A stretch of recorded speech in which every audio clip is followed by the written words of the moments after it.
All right, it's getting a little dark, but let's continue. Act 2, Scene 2. The old Duchess of York enters with Clarence's two children. Boy. Tell me, good grandmother, is our father dead? Duchess. No, boy. Girl. Then why do you weep so often, and beat your breast, and cry, oh, Clarence, my unlucky son? Boy. Why do you look at us and shake your head and call us orphans, wretches, castaways, if our noble father is still alive? Duchess, my pretty children, both of you misunderstand me. I'm lamenting the sickness of the king because I'd hate to lose him. I'm not mourning your father's death. What would be the point of crying over someone who is already dead?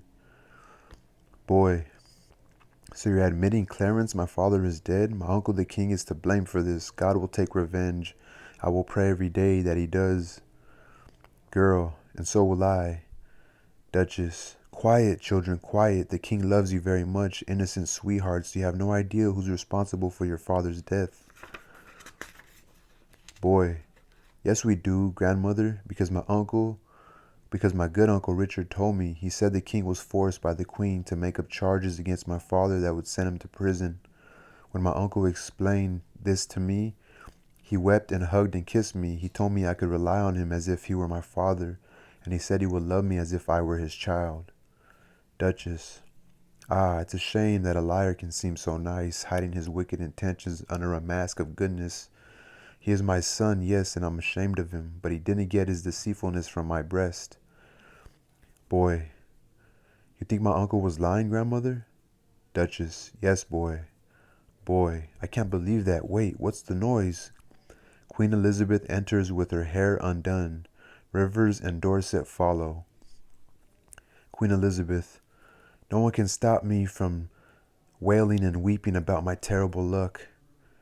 Also, Queen Elizabeth says, no one can stop me now from wailing and weeping about my terrible luck. I don't care if it kills me. I plan to fall into the blackest despair. Duchess, why are you making such a scene? Queen Elizabeth, I'm simply performing the violent tragedy that is my life. Edward, my husband, your son, our king, is dead. Why should we live now that our leader is dead? Why are the branches still living when the root is gone? Why aren't the leaves withering now that the sap is all dried up? If you do intend to live, then mourn. If you're going to die, be quick about it so you can catch the king's departing soul or follow him like obedient subjects to his new kingdom of endless night. Duchess, as the king's mother, I have a large share in your grief. I have wept at my own good husband's death and only kept myself alive by looking at his sons, the mirror images of him. But now these two mirrors of their princely father have cracked into pieces. I have cracked to pieces. My sons are dead, and my only comfort is Richard, who is nothing like his father and only causes me shame. You may be a widow, but you're also a mother. You have your children as comfort, but death has snatched my husband from my arms and plucked my two crutches, Edward and Clarence, from my feeble hands. Since your woes are only a portion of mine, I have every reason to surpass your lamentations and drown out your cries with my own. Boy, to Queen Elizabeth, ah, aunt, you didn't weep at our father's death. How can we help you by crying for your sorrow? Girl, you didn't sympathize with us when we became orphans. We won't cry for you. Queen Elizabeth, I don't need your help in grieving. I have my own sources of misery. In fact, all the world's springs and oceans flow from my weeping eyes. I could drown the world, my poor husband, my dear Edward.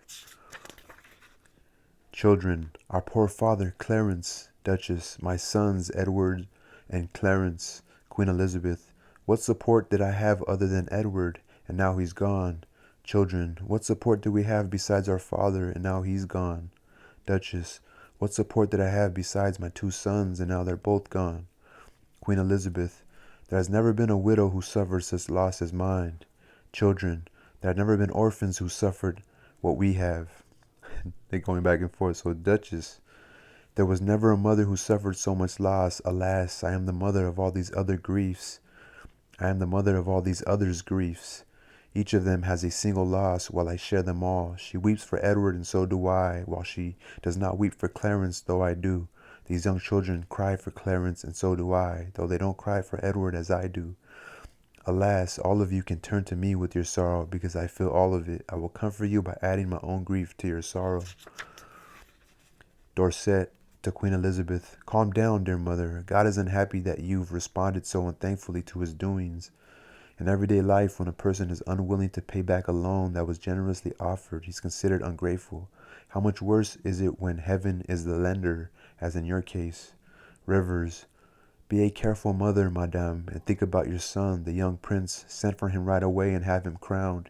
Your peace of mind depends on him. Bury your sorrows in dead Edward's grave and plant your hopes in Prince Edward's rise to the throne. Richard, Buckingham, Stanley, Hastings, and Ratcliffe enter. Richard, sister, calm down. All of us have reason to mourn the dimming of our shining star, the king, but no good comes from all of this wailing. Oh, mother, forgive me. I didn't see you there. On my knee, I humbly ask your blessing. He kneels. Duchess, God bless you and make you obedient, loving, and kind. Richard, he stands.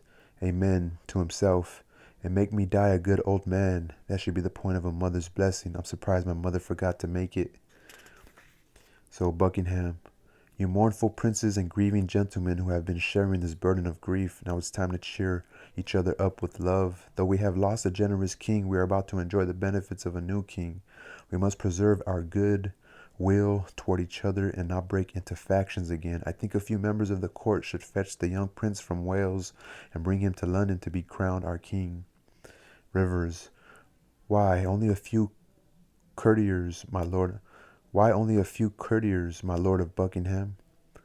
Buckingham, because if many of us go there, the hostility between us may break out again, which would be very dangerous with the young prince so newly crowned.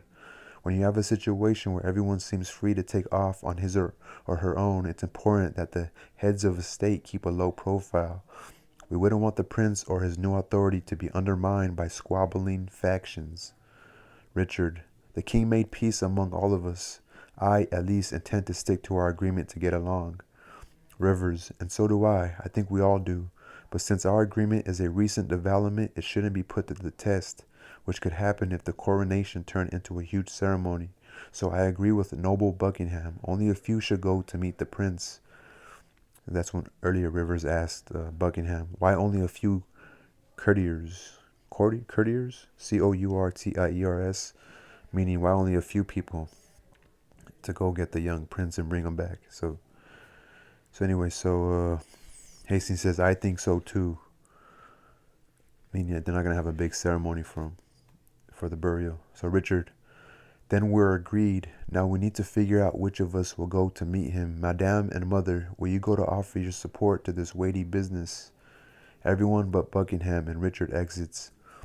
Buckingham, for God's sake, my lord, let's be sure to be part of the group that meets the prince. Along the way, I'll find an opportunity to separate him from the queen's proud relatives as step one in the plan we've discussed.